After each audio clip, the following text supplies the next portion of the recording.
ಹೆಂಡತಿ ಇನ್ನೊಬ್ಬ ವ್ಯಕ್ತಿ ಜೊತೆ ಸಂಬಂಧ, ಅವರು ಇನ್ನೊಬ್ಬರಿಗೆ ಯಾರಿಗೂ ಹೆಂಡತಿ ಆಗಿರ್ತಾರಲ್ಲ, ಕಾನೂನು ಏನ್ ಹೇಳತ್ತೆ ಅಂತಂದ್ರೆ ಹೆಂಡತಿ ಏನೂ ತಪ್ಪು ಮಾಡಿಲ್ಲ, ಈ ವ್ಯಕ್ತಿ ಯಾರ್ ಸಂಬಂಧ ಇಟ್ಕೊಂಡಿದ್ದಾನೆ ಇವನ್ ತಪ್ಪು ಮಾಡಿದ್ದಾನೆ. ಅವ್ನು ಏನ್ ತಪ್ಪು ಮಾಡಿದ್ದಾನೆ ಅಂತಂದ್ರೆ ಈ ವೈಫ್ ನ ಗಂಡನ ಹತ್ರ ಪರ್ಮಿಷನ್ ತಗೊಳ್ಳಿಲ್ಲ. ಆಕ್ಚುಲಿ ಇದಕ್ಕೆ ಕಾನೂನು ಇಲ್ಲ ಅಂತ ಹೌದು, ಇವಾಗ ಕಾನೂನು ಇಲ್ಲ, ಇದಕ್ಕೆ ಕಾನೂನು ಇತ್ತು, ಬಟ್ ಆ ಕಾನೂನು ಸರಿಯಾಗಿರ್ಲಿಲ್ಲ. ಸೊ ಹಾಗಾಗಿ ಅದನ್ನ ತೆಗೆದು ಹಾಕಿದ್ರು. ರೀಸೆಂಟ್ ಆಗೇನೆ ನಡೆದಿರೋದು ಅದನ್ನು ಸಹ ಜೋಸೆಫ್ ಶೈನ್ ಕೇಸ್ ಇತ್ತು, Joseph Shine versus union of India. 5 judges ನ ಬೆಂಚ್ ಕೂತ್ಕೊಂಡು ಆ ಕಾನೂನನ್ನ ಡಿಸೈಡ್ ಮಾಡಿದ್ರು ದಟ್ ಆ ಕಾನೂನ್ ಏನಿತ್ತಲ್ಲ ಅಡಲ್ಟ್ರಿ ಅಂತ ಕರಿತೀವಿ, ಸೆಕ್ಷನ್ 497 IPC ಅಲ್ಲಿ ಇದ್ದಿದ್ದು, ಈಗ ಅದಿಲ್ಲ. ಏನಕ್ಕೆ ಅಂತಂದ್ರೆ ಅಫೇರ್ ಇಟ್ಕೊಳ್ಳೋದು ಒಳ್ಳೇದಲ್ಲ. ಸೊ ಒಂದು ಮನೆ ಮುರಿಯತ್ತೆ, ಅಫೇರ್ ಅನ್ನೋದು ಇದು ಒಳ್ಳೇದಲ್ಲ. ಸೊ ಯಾವುದೇ ಮದ್ವೆ ಆದಂತ ಸಂಬಂಧದಲ್ಲಿ ಅಫೇರ್ ಅನ್ನೋದು ಆ ಮದ್ವೆ ಮುರಿಯೋದಕ್ಕೇನೆ ಕಾರಣ ಆಗತ್ತೆ.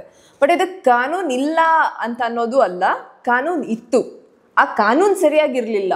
ಸೊ ಹಾಗಾಗಿ ಆ ಕಾನೂನ್ನ ತೆಗೆದು ಹಾಕಿದ್ವಿ, ರೀಸೆಂಟ್ ಆಗೇನೆ ತೆಗ್ದಿರೋದು. ಸೆಕ್ಷನ್ 497 IPC ಅಲ್ಲಿ ಅಡಲ್ಟ್ರಿ ಪನಿಷಬಲ್ ಒಫೆನ್ಸ್ 5 ವರ್ಷದ ಜೈಲ್ ಶಿಕ್ಷೆ ಅಂತ ಇತ್ತು. ಆದ್ರೆ ಅದನ್ನ ತೆಗೆದು ಹಾಕಬೇಕಾಯ್ತು Joseph Shine versus union of India case, recent judgment 5 judges ನ ಬೆಂಚ್ ಅಲ್ಲಿ. ಏನಕ್ಕಂದ್ರೆ ಆ ಕಾನೂನು ಏನ್ ಹೇಳ್ತಿತ್ತು ಅಂತಂದ್ರೆ ಒಬ್ಬ ಗಂಡ ಹೆಂಡತಿ ಮದ್ವೆ ಆಗಿದೆ, ಈ ಹೆಂಡತಿ ಆಬ್ವಿಯಸ್ಲಿ ಒಂದು ಸಂಬಂಧ ಇಟ್ಕೊಂಡಿದ್ದಾರೆ ಅಂತ ಅಂದ್ರೆ ಬರೀ ಗಂಡ ಇನ್ನೊಬ್ಬ ಹುಡುಗಿ ಜೊತೆನೂ ಸಂಬಂಧ ಇಟ್ಕೋಬಹುದು. ಆದ್ರೆ ನಾನು ನಿಮ್ಗೆ ಎಕ್ಸಾಂಪಲ್, ಹೆಂಡತಿ ಇನ್ನೊಬ್ಬ ವ್ಯಕ್ತಿ ಜೊತೆ ಸಂಬಂಧ, ಅವರು ಇನ್ನೊಬ್ಬರಿಗೆ ಯಾರಿಗೂ ಹೆಂಡತಿ ಆಗಿರ್ತಾರಲ್ಲ, ಸೊ ಗಂಡ ಹೆಂಡತಿ, ಈ ಹೆಂಡತಿ ಸಂಬಂಧ ಇಟ್ಕೊಂಡಿದ್ದಾರೆ ಇನ್ನೊಬ್ಬರ ಜೊತೆ. ಕಾನೂನು ಏನ್ ಹೇಳತ್ತೆ ಅಂತಂದ್ರೆ ಹೆಂಡತಿ ಏನೂ ತಪ್ಪು ಮಾಡಿಲ್ಲ, ಈ ವ್ಯಕ್ತಿ ಯಾರ್ ಸಂಬಂಧ ಇಟ್ಕೊಂಡಿದ್ದಾನೆ ಇವನ್ ತಪ್ಪು ಮಾಡಿದ್ದಾನೆ. ಅವ್ನು ಏನ್ ತಪ್ಪು ಮಾಡಿದ್ದಾನೆ ಅಂತಂದ್ರೆ ಈ ವೈಫ್ ನ ಗಂಡನ ಹತ್ರ ಪರ್ಮಿಷನ್ ತಗೊಳ್ಳಿಲ್ಲ, ಇದವನ್ ಮಾಡ್ದಂತ ತಪ್ಪು. ಸೊ ಹಾಗಾಗಿ ಗಂಡ ಈ ವ್ಯಕ್ತಿ ಮೇಲೆ ಕೇಸ್ ಹಾಕಬಹುದು, ದಟ್ ನೀನ್ ಯಾಕೆ ನನ್ನ ಹತ್ರ ಪರ್ಮಿಷನ್ ತಗೊಳ್ಳಿಲ್ಲ. ಇದು ಕಾನೂನು ಹೇಳ್ತಿದ್ದು, ಹಿಂದೆ ಇದ್ದಂತ ಕಾನೂನು ಹೇಳ್ತಿದ್ದು. ಈ ಗಂಡ ಹೆಂಡತಿ ಮೇಲೆ ಯಾವುದೇ ರೀತಿ ಕೇಸ್ ಹಾಕಕ್ ಆಗೋದಿಲ್ಲ, ಗಂಡ ಏನಿದ್ರು ಅಫೇರ್ ಇಟ್ಕೊಂಡಂತ ವ್ಯಕ್ತಿ ಮೇಲೆ ಕೇಸ್ ಹಾಕ್ಬೋದು, ದಟ್ ನೀನು ನನ್ನ ಪ್ರಾಪರ್ಟಿನ ಟಚ್ ಮಾಡಿದ್ಯಾ. ಹೆಂಡತಿ ಅನ್ನೋದು ಗಂಡನ ಒಂದು ಪ್ರಾಪರ್ಟಿ, ಆ ರೀತಿನೇ ಬರ್ದಿದ್ದಂಥದ್ದು. ಹೆಂಡತಿ ಗಂಡನ ಪ್ರಾಪರ್ಟಿ ಅಂಡ್ ನೀನ್ ನನ್ನ ಪ್ರಾಪರ್ಟಿನ ಟಚ್ ಮಾಡಿರೋದಕ್ಕೆ ನಾನ್ ನಿನ್ ಮೇಲೆ ಕೇಸ್ ಹಾಕ್ತೀನಿ. ಅದ್ ಹೇಗೆ ನನ್ನ ಪರ್ಮಿಷನ್ ಇಲ್ಲದೆ ನೀನ್ ನನ್ನ ಪ್ರಾಪರ್ಟಿ ಟಚ್ ಮಾಡಿದೆ, ಇದು ನಮ್ಮ ಹಳೆ ಕಾನೂನು ಹೇಳ್ತಿದ್ದು. ಸೊ ಇದು ನಿಮ್ಗೆ ಈಗ ಅರ್ಥ ಆಗಿರ್ಬೇಕು ಯಾಕೆ ತೆಗೆದು ಹಾಕಿದ್ರು ಅನ್ನೋದು, ರೈಟ್? ಈ ತರ ಇದ್ದಿದ್ದಕ್ಕೆ ಆ ಕಾನೂನನ್ನ ನಾವು ತೆಗೆದು ಹಾಕಿದ್ವಿ. ಯಾಕಂದ್ರೆ ತಪ್ಪಂತಂದಾಗ ಬರೀ ಆ ಹುಡುಗಂದು ಅಥವಾ ಆ ವ್ಯಕ್ತಿದಷ್ಟೇ ಅಲ್ಲ, ಈ ಮಹಿಳೆದು ತಪ್ಪಾಗಿರತ್ತೆ. ಈ ಮಹಿಳೆಯ ಮೇಲೆ ನೀವೇನು ಆಕ್ಷನ್ ತಗೊಳೋದಿಕ್ಕಾಗೋದಿಲ್ಲ ಅಂತಂದ್ರೆ ಸಮಾನತೆನೇ ನೋಡ್ತಿಲ್ಲ ನೀವು. ಒಬ್ಬ ಹುಡುಗ ಹುಡುಗಿ ಇಬ್ಬರದು ತಪ್ಪಿರತ್ತೆ ಅನ್ನೋ ಸಮಾನತೆ ನೀವು ನೋಡ್ತಿಲ್ಲ, ಹುಡುಗಂದೇ ತಪ್ಪು ಅಂತಾನೆ ಭಾವಿಸ್ತಿರೋದು. ಅಂಡ್ ಸ್ಪೆಷಲಿ ಗಂಡನ ಹತ್ರ ಪರ್ಮಿಷನ್ ತಗೊಂಡು ಈ ತರ ಅದು ಅಫೇರ್ ಅಂತ ಅರ್ಥ ಮಾಡ್ಕೋಬಹುದು ನೀವು. ಸೊ ಈ ಕಂಡೀಷನ್ಗೆ ನಾವು ತೆಗೆದು ಹಾಕಿದ್ವಿ. ಈಗ ಪ್ರೆಸೆಂಟ್ಲಿ ಹೊಸ ಕಾನೂನು ಬಂದ್ರೂ ನಮಗೆ ಅಡಲ್ಟ್ರಿ ಬಗ್ಗೆ ಯಾವುದೇ ಒಂದು ಸೆಕ್ಷನ್, ಇದು ಪನಿಷ್ಮೆಂಟ್, ಇದು ಒಫೆನ್ಸ್, ಇದು ಸರಿ ಇಲ್ಲ ಅಂತ ಹೇಳುವಂತ ಸೆಕ್ಷನ್ ಇಲ್ಲ. ಸೊ ಸದ್ಯಕ್ಕಿಲ್ಲ ಅಷ್ಟೇನೆ, ಮುಂದಕ್ಕೆ ಬರಬಹುದು. ಇವತ್ತಿನ ಡೇಟ್ಗೆ ಈ ಸೆಕ್ಷನ್ ತೆಗೆದಾಕಿರೋ ಕಾರಣ ಇವತ್ತು ನಮಗೆ ಅಡಲ್ಟ್ರಿ ಒಫೆನ್ಸ್ ಅಲ್ಲ. ಯಾವುದೇ ಒಂದು ದೇಶದಲ್ಲಿ ಆಗಿರಬಹುದು ಕಾನೂನು ಯಾವ ರೀತಿ ನಡೆಯುತ್ತೆ ಅಂತಂದ್ರೆ, ಇವತ್ತು ನಾನು ಯಾವ ಕಾನೂನು ಚಾಲನೆಯಲ್ಲಿದೆ ಆ ಕಾನೂನು ಏನನ್ನ ಒಫೆನ್ಸ್ ಅಂತ ಹೇಳತ್ತೆ ಅದಷ್ಟೇ ಒಫೆನ್ಸ್. ಅದೇ ಈಗ ನಾಳೆ ದಿನ ಮರ್ಡರ್ ಒಫೆನ್ಸ್ ಅಲ್ಲ, ಅವತ್ತಿಂದ ನೀವು ಎಷ್ಟೇ ಕೊಲೆ ಮಾಡಿ ಒಫೆನ್ಸ್ ಆಗೋದಿಲ್ಲ, ನಿಮ್ ಮೇಲೆ ಯಾವುದೇ ಕೇಸ್ ಫೈಲ್ ಮಾಡೋದಕ್ಕೆ ಆಗೋದಿಲ್ಲ. ಅಂಡ್ ಬ್ಯಾಕ್ ಡೇಟ್ ಅಲ್ಲಿ ಕೆಲಸ ಮಾಡುತ್ತೆ ಅಂತಂದ್ರೆ ಆಗೋದಿಲ್ಲ. ಯಾವತ್ತು ಲಾ ಮುಂದಕ್ಕೆ ಮಾತ್ರನೇ ಕೆಲಸ ಮಾಡುತ್ತೆ. ಸೊ ಹೊಸ ಲಾ ಬಂದಿದ್ದ ದಿನದಿಂದ ನಂತರಕ್ಕೆ ಅಡಲ್ಟ್ರಿ ಒಫೆನ್ಸೇ ಅಲ್ಲ, ಅದು ಇದರ ಅರ್ಥ. ಬಟ್ ಅಡಲ್ಟ್ರಿ ಅನ್ನೋದು ಒಬ್ಬ ಸಾಮಾನ್ಯ ಜನ ತನ್ನ ಒಂದು ಅರಿವಲ್ಲಿ ಇರಬೇಕು, ಇದು ಸರಿಯಲ್ಲ ಅನ್ನೋದು. ಪ್ರಾಮಾಣಿಕತೆಯಿಂದ ಹೇಳ್ಬೇಕಂತಂದ್ರೆ ಇದು ಸರಿಯಲ್ಲ. ಬಟ್ ಲಾ ಇದೆಯಾ? ಇಲ್ಲ. ಮತ್ತೇನ್ ಮಾಡೋದು ನ್ಯಾಯ ಅಂತಂದ್ರೆ ನೀವು ಡಿವೋರ್ಸ್ಗೆ ಅಪ್ಲೈ ಮಾಡಬಹುದು. ಡಿವೋರ್ಸ್ಗೆ ಇದು ನಿಮ್ಗೊಂದು ಗ್ರೌಂಡ್ ಆಗುತ್ತೆ. ಅಫೇರ್ ಇಟ್ಕೊಂಡಿರೋದು ಮಹಿಳೆ ಮೇಲೆ ಒಂದು ಮೆಂಟಲ್ ಕ್ರೂಯಲ್ಟಿನೂ ಆಗುತ್ತೆ. ಸೊ ಮಾನಸಿಕವಾಗಿ ನೀವು ಆಲ್ರೆಡಿ ಅವ್ರು ಕುಗ್ಗೋಗಿದ್ದಾರೆ. ಸೊ ಇದೊಂದು ಗಂಡ ಆಗ್ಲಿ ಹೆಂಡತಿ ಆಗ್ಲಿ ಇಬ್ಬರಿಗೂ ಬರುತ್ತೆ. ಅಗೇನ್ ಇದು ಬರೀ ಗಂಡನ್ಗಷ್ಟೇ ಹೆಂಡತಿಗಷ್ಟೇ ಅಂತಲ್ಲ, ಇಬ್ಬರಿಗೂ ಇದೊಂದು ಗ್ರೌಂಡ್ ಆಫ್ ಡಿವೋರ್ಸ್ ಆಗುತ್ತೆ. ಈ ಆಧಾರದ ಮೇಲೆ ನೀವು ಡಿವೋರ್ಸ್ಗೆ ಅಪ್ಲೈ ಮಾಡಬಹುದು. ಇದಕ್ಕೆ ಸೊಲ್ಯೂಷನ್. ಮೇಡಮ್ ಆಕ್ಚುಲಿ ಇವಾಗ ನಾವು ಏನಾದ್ರು ಡಿವೋರ್ಸ್ ಅಂತ ಹೋದ್ರೆ ಯಾರ ಹುಡುಗ ಹುಡುಗಿ ಮೇಲೆ ಅಥವಾ ಹುಡುಗಿ ಹುಡುಗನ ಮೇಲೆ ಕೋರ್ಟಲ್ಲಿ ಹೋಗಿ ನಮಗೆ ಅಫೇರ್ ಇದೆ ಇವರಿಗೆ, ಅದಕ್ಕೆ ನಾನು ಡಿವೋರ್ಸ್ ತಗೊಳ್ತಾ ಇದ್ದೀನಿ. ಬಟ್ ಅವಾಗ ಏನಾದ್ರು ಕೋರ್ಟ್ ಕೇಳುತ್ತಾ ಏನು ಪ್ರೂಫ್? ಪ್ರೂಫ್ ಆಕ್ಚುಲಿ ಪ್ರೂಫ್ ಇದ್ರೂ ನೀವು ಕ್ರಿಮಿನಲ್ ಪನಿಷ್ಮೆಂಟ್ ಕೊಡ್ಸಕ್ ಆಗಲ್ಲ. ಇವಾಗ ಡಿವೋರ್ಸ್ ಅಲ್ಲಿ ಏನಾಗತ್ತೆ, ನೀವು ಆ ವ್ಯಕ್ತಿಯಿಂದ ದೂರ ಉಳಿತೀರ ಅಷ್ಟೇನೆ.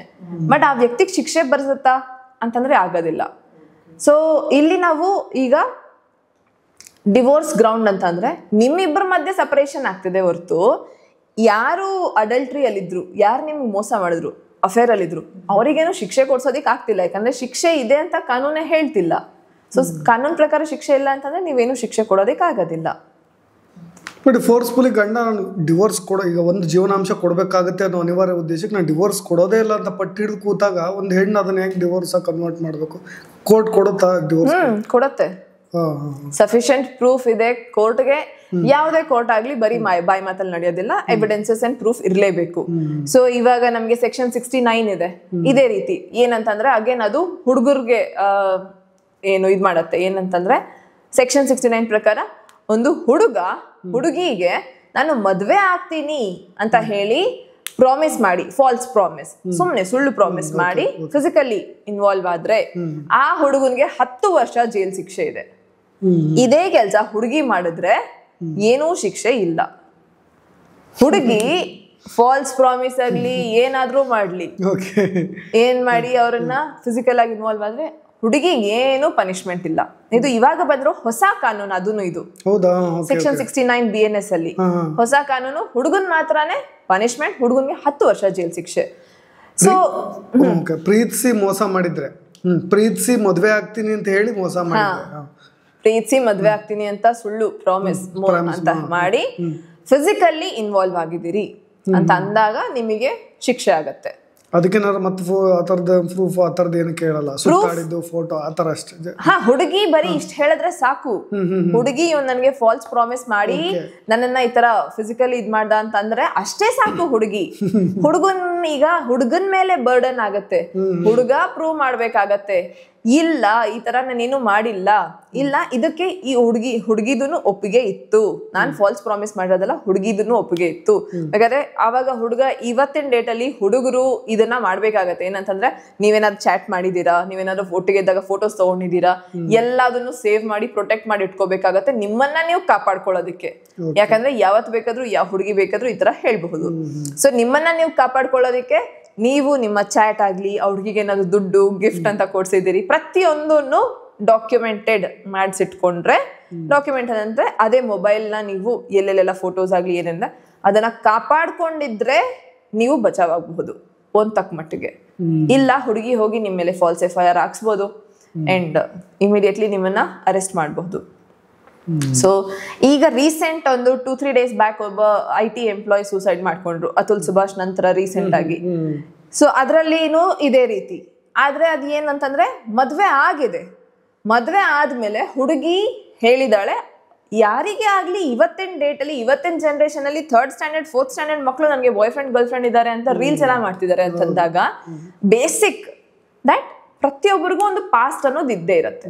ಮದ್ವೆ ಆದ್ಮೇಲೆ ನೀವು ನಿಮ್ ಪಾರ್ಟ್ನರ್ ಜೊತೆ ಹೇಗಿದ್ದೀರಿ ಅನ್ನೋದು ಮುಖ್ಯ. ಮದ್ವೆಗೆ ಮುಂಚೆ ಪ್ರತಿಯೊಬ್ಬರ ಲೈಫಲ್ಲೂ ನಡೆದಿರುತ್ತೆ, ಹುಡುಗ ಆಗಿರ್ಲಿ ಹುಡುಗಿ ಆಗಿರ್ಲಿ.